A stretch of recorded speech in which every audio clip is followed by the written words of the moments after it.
Wednesday, November 30th at noon Central Time, here in the Farley and online, you can join us for another Alabama radio moment as Tori Bailey discusses WZZA, the soul of the shoals. Our next research rundown will be online on our Facebook and YouTube channel on Monday, December 5th, as archivist Carly Ann Burkett discusses the emancipation of John Bell. Finally, I'd like to invite you back for our next installment of Food for Thought on Thursday, December 15th at noon Central Standard Time here in the Farley and online, as Joey Brackner presents Slinging Mud, Potters and Politics in the Late 19th Century. Now, I'd like to please turn off all your cell phones, or at least put them on mute, as we're about to begin our program.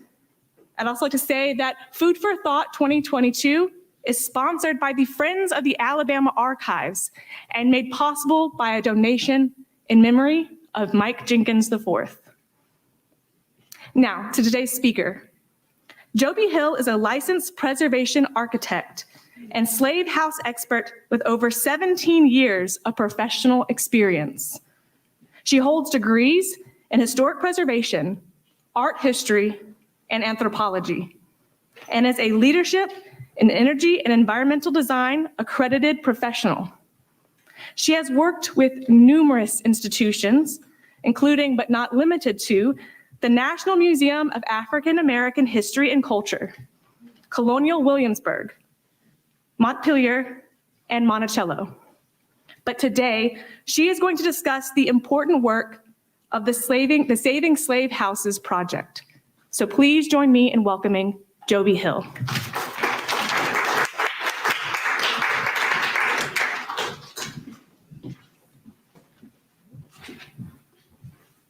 Hello, everybody.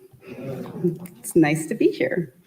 All right, so I am going to get started. I've packed a lot in, so I want to make sure we have time for questions and everything afterwards also.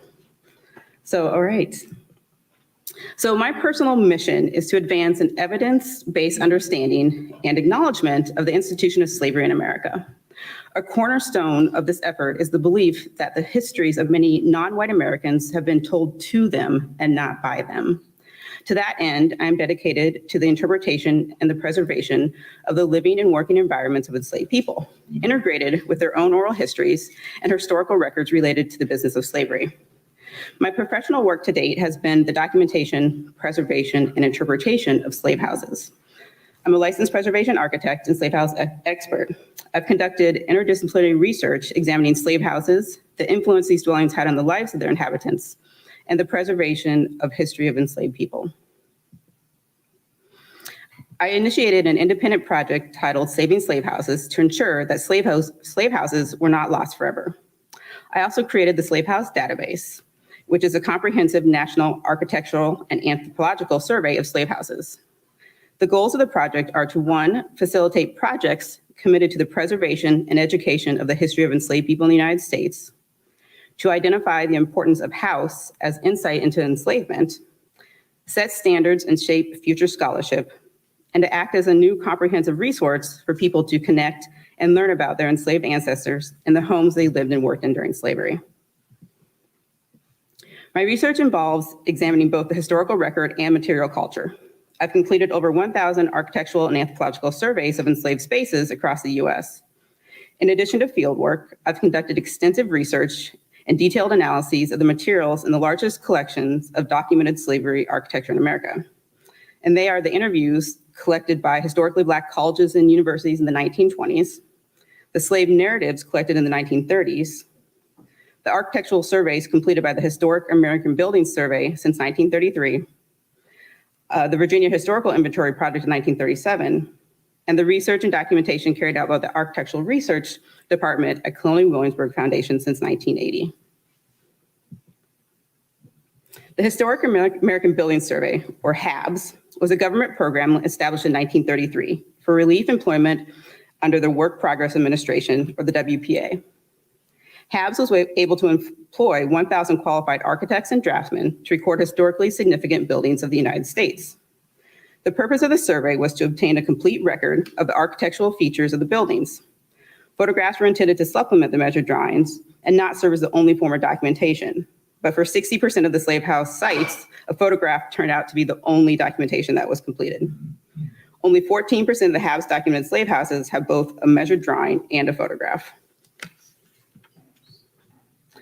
Extensive research on slavery has been conducted by the Colonial Williamsburg Foundation, or CWF, over the decades.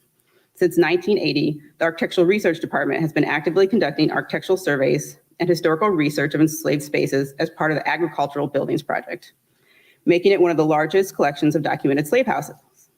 The vast knowledge of the architectural historians and the immense level of detail put into the drawings and reports makes the collection at Colonial Williamsburg unparalleled. I was awarded the Fellowship in African and African American History and Culture from Colonial Williamsburg for 4 years in a row. For my fellowship, I worked with the architectural historians to digitize the entire Agricultural Buildings Project collection. I scanned over 5,000 measured drawings, field notes, photographs, and written reports. CWF has surveyed over 700 US sites. Of these, over 200 of them have an enslaved building. The interpretation portion of the database includes descriptions of slave houses and the activities that took place from them from the actual enslaved people living there during slavery. The largest and most widely known collection of narratives is the Federal Writers' Slave Narratives Project. The Federal Writers Project was a WPA program that was established in 1935 and was designed to provide jobs for unemployed historians and writers. One of the assignments for the Writers Project was to collect American life histories from people of all backgrounds. One type of narrative that was of great interest to John Lomax, the director of the Writers Project, was the interview with formerly enslaved people. In 1937, the official Slave Narratives Project was created. At the end of the project, more than 2,300 first-person accounts of slavery and 500 Black and white photographs of people once enslaved in the US had been collected by the Writers Project from 17 states. My work focuses on connecting people to places and places to people. My methodology for doing this, I call in their own words.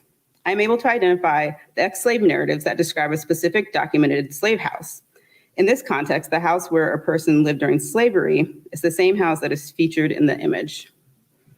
So of the 485 HAB sites with a documented slave house and the 1,010 Writers Project narratives that describe their house during slavery, only 5 documented slave houses from the HABs collection can be directly linked to an ex-slave narrative recorded by the Writers Project. My favorite example is of the 5 matched sites is the Taylor Plantation in Alabama. It's a rare site that can be matched to the ex-slave narrative of Jane Holloway. This site is also exceptional because not only is there a narrative about life on the Taylor Plantation, but a photograph of Jane was also taken during the interviews, and it survives. This site and Jane's interview provide insight into the lives of enslaved people on a small plantation. During slavery, Jane lived with her mother, Carrie, her father, Taylor, and her brother, Maryland. Jane and her family lived in a one-room log house. She remembers that the room itself was not very big, but the fireplace was. Recalling the large fireplace made Jane think of spending time with her family and the meals they ate together and how precious these times were for her while she was growing up. And this summer, I was able to actually visit this site. And so this is the 1936 picture from the Historic American Building Survey, and this is what it looks like in 2022. As part of my ongoing research, I've completed architectural and anthropological surveys of slave houses to include in the slave house database. The documentation identifies and records current issues surrounding the preservation and interpretation of slave houses. Since 2012, I've seen over 1,000 buildings at approximately 200 sites across 7 states and driven over 15,000 miles. The HABs collection has been the primary focus of my research thus far. Therefore, it will be the first collection that I can complete survey work for. This phase of this survey work involves locating and resurveying the HABs documented slave houses in the United States. The goal is to identify extant slave houses, document the current conditions, record architectural features and undocumented buildings, and also to collect GIS data. For myself, Fieldwork provides a perspective that can only be gained from personally interacting with and experiencing a space. There's no substitute for standing in a slave house and experiencing the overwhelming rush of emotions that comes with this. And the pictures that you're seeing now are specific to Alabama. And what's so nice about starting with the Habs collection is that it was the only other national survey of slave houses that was done. It was unintentional. That's not what they were set out to do, but that is something that they captured. So it provides a then and now comparison, which is always one, interesting to see, but also very helpful in doing research because some of these buildings have changed significantly. And so that's what you can kind of see. And I'll show you in this. So this is actually an example of that. So this is Thornhill Plantation in Green Hill County, Alabama. And so the top left is the 1934 image of what is called the kitchen quarter, which was actually in 1934 was used as a garage. And then in the 1984 National Register nomination for the property, it had been restored back to the kitchen building. And then the two bottom photographs are what it looks like today. So as you can see, buildings go through many different changes over time. Unless they're documented, we aren't always able to identify that. And this is also one of my favorite sites because this, it did have extensive documentation done by Habs in the 1930s. And what I always look for in photographs or any type of documentation is the presence of people. And there were a lot of people that were present in these photographs. And the main one of the children, which is called the wash place, is my favorite, just because it shows many generations of the people that have lived and worked there.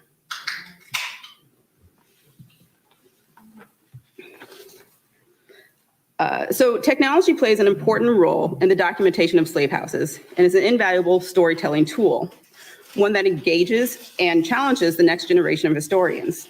I use technology to explore the intersection between the built environment, history, humanities, community, and technology to yield captivating digital humanities projects. I also work with properties to help them figure out ways to preserve these structures and or stabilize them.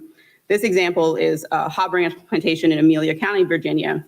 And the owner was thinking about burning down the slave house because he thought it was structurally compromised and he didn't want it to just fall down on it by itself. So I worked with the structural engineers called Spring Point Structural, and we went out and did some testing, and that is a photograph of me doing resistance drill testing, which tells you the core strength of the logs. So because we knew that termites had been in this building. And so we didn't know how much damage they had done, especially to the core of the logs, right? And so that's what I'm doing there. And then I also worked with University of Virginia, the Scholars Lab, to laser scan the structure. And that's what those other images are. So we just wanted to make sure that if for some reason something did happen to the building, then we had documentation of it.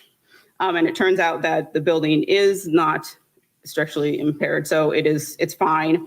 But the next steps have been to work with the property owner to find money and ways to further stabilize this structure. So another project and team that I work with often is Trimble.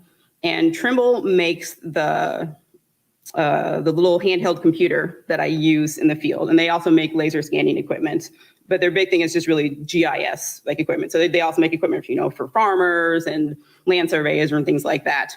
But in 2017, they came to Virginia to help me document 3 important sites that I knew of. And so this one is Brandon Plantation and in Halifax County. And what makes this one special and unique is that it has an intact subfloor pit.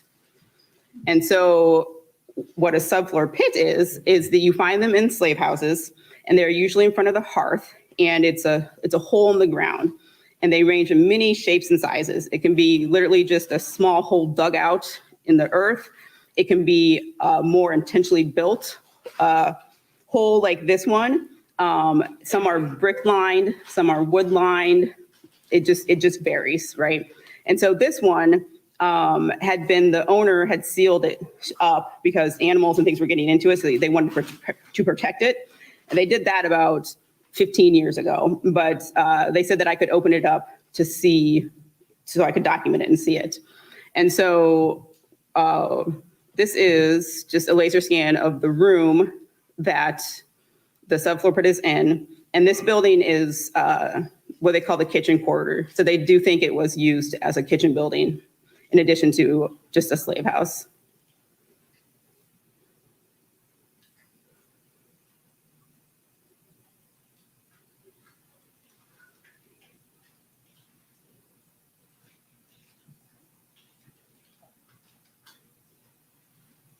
So that is the room. And then, so here are some images of it after it's been opened. So the opening is 4 feet by 4 feet. And I had architectural historians, archaeologists, other people out there with me that wanted to see this. And so that's everyone kind of looking at it and exploring it. And so this is a scan of inside the pit. And so what makes this pit unusual and interesting is that the building is raised on piers. So part of the hole in the ground is, as you can see, has a stone wall around it, and then the rest of it is in the ground. So this was built, and also just from looking at the construction of it, it was built at the same time as the house was built. So it was very intentional and planned, which is also interesting. All right, and so this is just a short little video that Trimble made that kind of shows the process that we go through to document and then storytell with the information collected.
For the general population to begin to understand what life was and is like for intentionally excluded voices, we must demonstrate what it was like to walk in our shoes. Appreciating the landscape through the perspective of the enslaved community takes time and practice and must be done on a holistic level. This means approaching the landscape of slavery with an open mind and a willingness to let go of preconceived ideas and beliefs about the people who built and lived in these structures. It also requires the ability to accept grim and sometimes vile truths. True insight into about what life was like for enslaved people can only be gained by examining how and why enslaved people made decisions, and above all, accepting their mechanisms to survive oppression. For example, history's definition of a slave owner is a person who owned or enslaved another human being. But to an enslaved person, a slave owner was also a slave breeder and trader. If a slave owner at any time forced an enslaved person to reproduce, or if the slave owner profited from an enslaved female having a child, then he was also a slave breeder. And if a slave owner at any time sold or bought an enslaved person, then he was also a slave trader. You didn't have to be breeding or trading enslaved people by the hundreds to bear this title. Committing this moral crime only once ensured you this label. Slave owners were not shy about expressing their interest and belief that they had the right to control the reproductive rights and schedules of enslaved women. At Monticello in Charlottesville, Virginia, Thomas Jefferson wrote, "I consider a woman who brings a child every 2 years as more profitable than the best man on the farm. What she produces is an addition to the capital, while his labors disappear in mere consumption." And as you can see, the children that Sally Hemings had by Thomas Jefferson are roughly spaced 2 years apart. The Massey family of Pharsalia Plantation in Nelson County, Virginia, kept a stock book, which documented the details of over 350 births from enslaved women spanning more than 100 years. In the Green Hill Plantation in Campbell County, Virginia, Samuel Pennell was so proud of his slave breeding and trading activities that he built a stone slave auction block and auctioneer stand right outside his front door. It is these historical accounts and the psychological trauma they inflicted on enslaved people that we must remember when interpreting the landscape of slavery and slave houses. How and who tells these stories matters. Each house tells a unique story. I've been fortunate enough to work with descendants of enslaved communities to explore the what and how of storytelling at historic sites of slavery. In 2021, Saving Slave Houses and Virginia Humanities hosted the Virginia Black Public History Institute, which brought together a multi-generational group of slavery descendants with ancestral ties to 5 Virginia historical sites. So the students explored public history through weekly readings, virtual roundtable discussions, hands-on learning, and engagement with professionals, policymakers, and government officials. The ultimate goal was to remove barriers, equip descendant communities with cutting-edge scholarship, tools, and other resources, and provide a national support network. So one of the things that we were able to do that we weren't sure we were going to be able to do was to bring everybody to Virginia to go visit the site where their ancestors were enslaved. And so it was kind of a last minute thing because of COVID, but it did work out, and people came from everywhere. We had someone that was in California, other people in New York, some were local to Virginia, but it was really important and powerful for them to actually go to visit the sites, because for many of them, they had never been to the site before. And so we knew that this was going to be very meaningful and it was important. So one of the things we did was we brought filmmakers in to document the experience. And that way we were also able to create short videos for each of them to take as a takeaway after the workshop was done. So they had a short documentary about the visit to each of their sites. And so when we were at each of the sites, some were well manicured, others were not, but I tried to kind of show them what it was like to when I did survey work, right? So we trekked through the woods in some places and really tried to get to feeling what it was like. And so this one is a good example. So at Green Hill Plantation, I've been there many times, and so it's a fairly large existing site still, and part of the site is what they called Upper Town, which is where the main house is. And then across the railroad tracks and closer to the river and about over a mile away is what they called Lower Town. And there are slave houses in Lower Town. And we were walking down there and I was like, they should be right here. It's like, I I know they're here, but we couldn't see them because they were so overgrown, right? And I knew I was in the right spot, but I just walked right by them. So then I went back and I realized, oh, here they are. So these are just some images of two of the slave houses that are in Lower Town. And the image on the bottom left is of a cellar space that is below one of the houses. And I like to use this image because I think it's very telling, because you can see the fireplace that's there. So someone was living down there. That's why you have fireplaces in spaces. But you can't stand up in this space because it's too low, right? And so it's just kind of an example of just how every space, even though in our minds they don't seem habitable, they were used as living spaces by enslaved people, just like attic spaces. And so we had a lot of really good conversations at each of the sites with the property owners and then also just the community that was there. And we also found and saw some really interesting things. So this is what they call a slave contract. And so this was for the sale of Sally and her child Matilda, and they were sold to William Massey. And what is kind of the backstory to this is that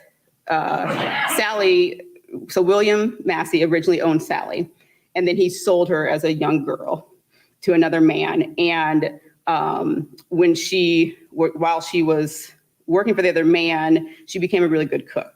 So William wanted to buy her back, right? But in that time, she had a child. And but when he went to buy her back, the child's name had the same name as another child that on Massey's plantation.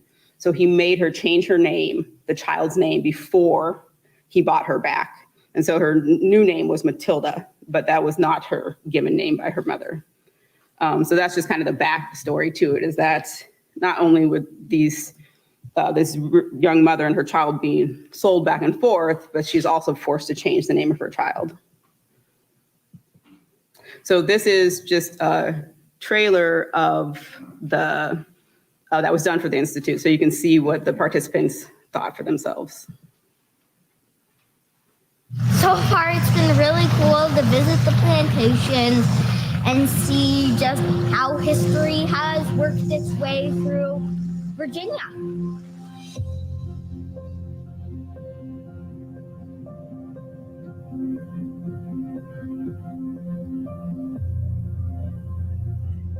I'm Jobie Hill. We are here for the 2021 Virginia Black Public History Institute, also known as the Descendant Workshop.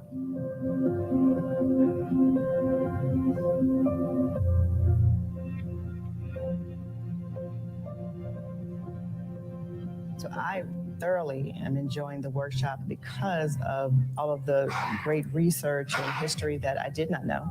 And I'm able to utilize that in my research for my relatives. Doing this workshop, it feels like I'm getting pieces back of me. Doing these site visits, and for many of the descendants, visiting these sites will be the first time they've had the opportunity to visit these sites. I hope it's an opportunity for them just be able to experience these places firsthand and really be able to make a connection. It's already incredibly personal because it is their family that they are researching and learning about. One word to describe my experience with the Descendant Workshop is proud. Empowered. Grateful. Grounding. Humility. So one of the best parts about participating in the Descendants Workshop has been being able to share in this experience with other descendants. It's great to finally be able to step foot and, kind of try to retrace your ancestors' steps while they were here. It's a lot of mixed emotions. This is part of my heritage too, so I appreciate her having this space here because it helps preserve my heritage as well. I really feel that it's important for more Black Americans to reclaim these sites. There's obviously been a lot of trauma and a lot of pain that's occurred here. At the same time, the fact that we still exist and we've survived shows the resilience of our ancestors.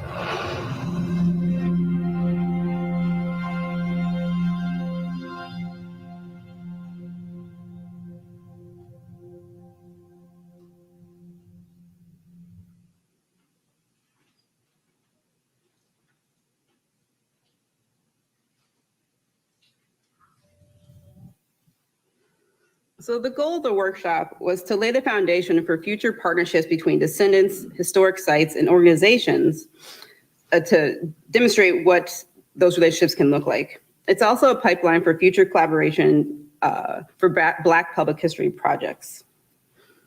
Yeah, and so that's just kind of where I want to leave it and open it up for questions. So thank you.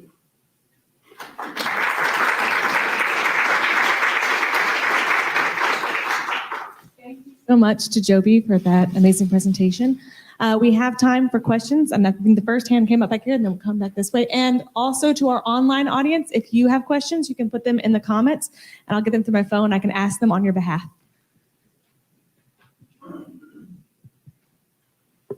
What's the difference in the subfloor pit and a cellar? So a subfloor pit would be a hole in the ground in like the middle of a room. A cellar would be a full side, like as big as the space of the room. So like not like a basement, but kind of not as tall as a basement. What do they use the subfloor pit for? So they use it for a variety of things. Sometimes it was to as a root cellar. There's been archaeology has found evidence that it's been used as a root cellar to store personal items that they might have, like if they had a special craft, like some tools or something like that. And then some uses we don't know, right? I mean, one of the theories that people have proposed is that, you know, people could hide in those spaces, right? And some of them, yes, were big enough to hide in. And so if you can fit in there, you know, that at some time, I'm sure that's, you know, how they were used, but they were all used kind of in different ways. We had here.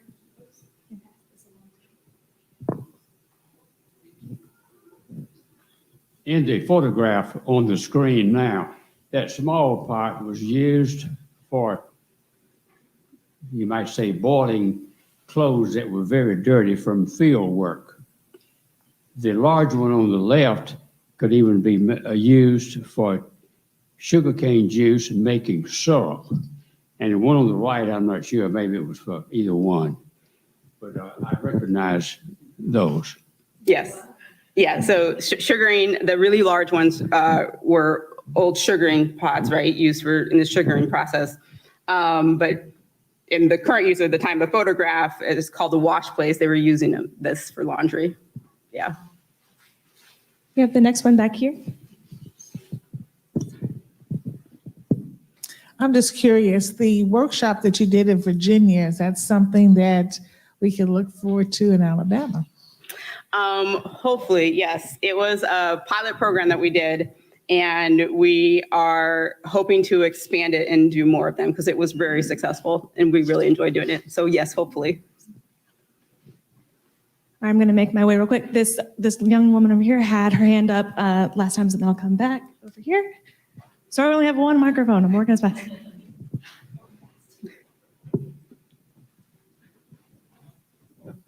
Excellent presentation and project. Thank you. How were you able to locate the descendants and tie them and connect them to the plantation? So actually the Descendants contacted me, and that was something that I decided kind of long ago, and it's always been my hope is that from doing this research and putting it out there that people would start to come to me for help if they wanted it, right, or to learn more. And so about maybe 5 years ago or so, Descendants started reaching out to me from different sites and say, oh, you know, I saw this on one of your presentations or something, and I think my family was enslaved there. So they reach out to me. Okay. And second question, when they originally captured that data that included the slave houses, did they also capture cemeteries? Do you know? Oh, in the Historic American Building Survey? Yes, sometimes. Yep. Yeah. I'll stop here and then go to the back, and I have a few online as well. So okay. Lots of questions coming in. And I apologize because I came in late, but have you recorded any urban quarters? Yes, I have. Anything special to say about them? No, I mean, I'm not, I guess not special kind of to me, right? So you know, slavery also existed in urban spaces, right? Which people forget. But so like I've been to Savannah to see some, Washington, DC, So they exist. They weren't just plantations, right? But we kind of, when we think of slavery, we do tend to think of plantations, right? But slavery was everywhere. So were enslaved people, and so were spaces that they were occupying to live in, right? And so we kind of forget about them in urban settings because they are behind the main house and hidden from, the public view, which was the whole intent, right? You were not supposed to see that. So they were strategically placed well, right? But yes, I have seen them. Hey, Jobie. My name's Hannah Garman. I work at the Alabama Historical Commission, and we're actually working with Jobie on the Alabama project. So I wanted, while I was here, to point y'all to our website because we have a lot of information about the Alabama specific project and also a form that you can fill out if you have an enslaved dwelling or what you feel is an enslaved dwelling on a property that you're aware of. So just visit our website, talk to Jobie. We're here, if y'all have any questions. It's ahc.alabama.gov. All right, we have one right here. Linda Derry just asked about urban slave quarters. If you all have not been to Old Cahaba, you need to come. We have a two-story building called the Barker Slave Quarters. It was one of two buildings behind the big house. And in that building, there are 4 rooms. A family lived in each room. And it's really something to see. It's deteriorating now, but the Cahaba Foundation, of which I'm currently the president, is working to restore it and keep it because it's a prime example of urban enslaved quarters. Thank you. I guess one, can't think of something interesting that I've seen in urban slave houses is that, for a site in Charleston, South Carolina, the Nathaniel Russell House, they're also working on restoring their kitchen quarter. But this is not all the time, but in some of the few examples I've seen, there is a higher level of finish inside these spaces than what you might find on some of the plantations. And there's many reasons for that, right? But for the one like at the Nathaniel Russell House, we found evidence of a chair rail. And so if you don't know what a chair rail is, it's like on the side of the wall, it's the rail that's about half, like right here, like about halfway up, right? It's purely decorative, right? And so it's just kind of an interesting find. So before we go back to more in person, I have one from Julia Brock from online that says, for students interested in this important public history work, do you have any advice about what kind of training would benefit them? So actually, one of the things I'm trying to demonstrate to people is that, especially students that are interested in history, you can have a background in anything and contribute to telling history, right? So yes, I'm an architect, right? And that's what I started from, but that's just part. So I can specialize in one part of it, right? But that's just a small part of it, right? So that you can be an archaeologist, you can have communications, because communication is a big part of storytelling, right? Technology, right? So if you're interested in the laser scanning part of it, or the drawings, or really just anything comes into play. And so when I do workshops and projects, I want to demonstrate all the different disciplines that contribute to doing this type of work. Could you say some more about the HBCU interview collection, how it compares to the WPA effort, and is it accessible online? Yes, so that's a really good question. You must know a little something about them. So the narratives that were collected in the late 20s, they had not been accessible for a very long time. Southern University had them in their collection, but they didn't make them accessible to the public. I don't know why.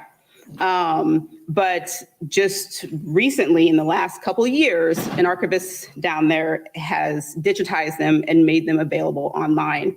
So through Southern University, you can now view the slave narratives that they have. And from looking at the two collections, the ones done in the 20s and then the ones done by the WPA in the 1930s, when you compare them, so they asked similar questions, but because of the way they asked them, they got different responses.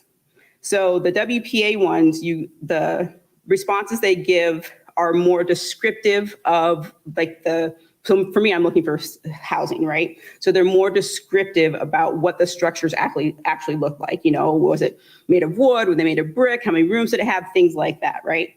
But the ones that the HBCUs did, the way they asked them were more kind of general. So they asked, describe your home and home life to us.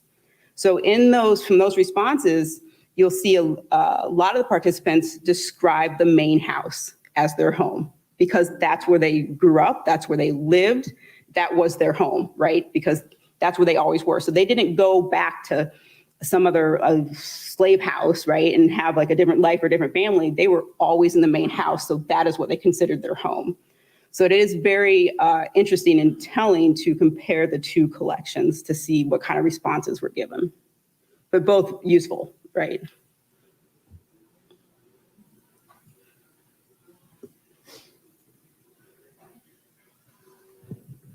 Fascinating presentation.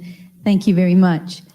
I've done pilot programs myself, nothing like this, but pilots are truly pilots. And so I'm thinking as you iterate this opportunity, it'll change a little bit. But my question was, because we're dealing with real people, real emotions, pretty intimate stuff, did you have emotional and psychological support there during the workshop? Yes, and actually for the field visits, part of the film crew, he is a psychologist and this is what he works on. And so he was also there to help. And one of the things that we didn't know before doing the site visits is our kind of understanding or thought was that people would want to go kind of alone, like to their site, right? Because we didn't know how they were going to react. And so, you know, they would want to go just kind of alone as like a family or a group, right? That was there. But it turned out they wanted everyone else in the workshop to come with them for the support because they had now built a community from being online for a couple of weeks and they wanted the support of the rest of the workshop team to be there with them. And so everyone they went to as many site visits as they could. So that was new to us, but that's not what we were expecting. But once we started doing the site visits, we realized how important that was. All right, we have our final question right here. I have a couple small questions. One is, I noticed that most of the homes didn't have windows. Just that one does, but most of them that you showed did not. I was wondering if you could speak about that. And the other question was, did they have gardens, their own plots, or was it a communal plot or anything like that? Yes, so yes, not all slave houses had windows. They had to have a door, obviously, right? But they didn't all have windows. They didn't all have loft spaces. They didn't all have fireplaces. So those are some of the things that I look for and kind of can identify a living space for these structures. But unfortunately, that's just not the way all of them were, right? And so yeah, but many had usually kind of like one window and one door. But another kind of important piece of this story is, and what I find really interesting to study, is the changes that were made after slavery, or from the transition from slavery to freedom, right? Because the first thing people did was put in more doors and more windows, right? And so what that tells us is what they were being deprived of during slavery, right? Light and air, like fresh air, right? That's what they weren't getting. And so that's what they wanted. And so that's the first things that that's the first ways they would modify these structures, right? And so that's a really important part of this story also. As for gardens, yes, so it varies from location to location, site to site. But sometimes enslaved people did have their own gardens that they could farm. Sometimes there was a larger communal garden. But archaeology is really the ones that can tell us kind of more about that. But you will find in the records a mention of those things. But they, at least from the sites I've been to, they don't survive anymore. So you can't see where they are.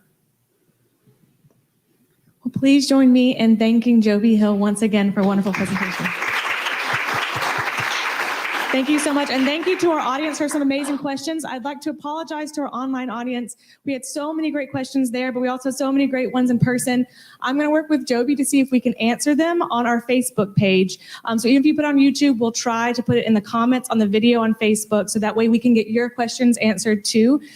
Thank you again to everyone for coming, and I hope to see you again next month as Joy Brackner talks to us about potters and politics in the 19th century. Thank y'all. Thank you.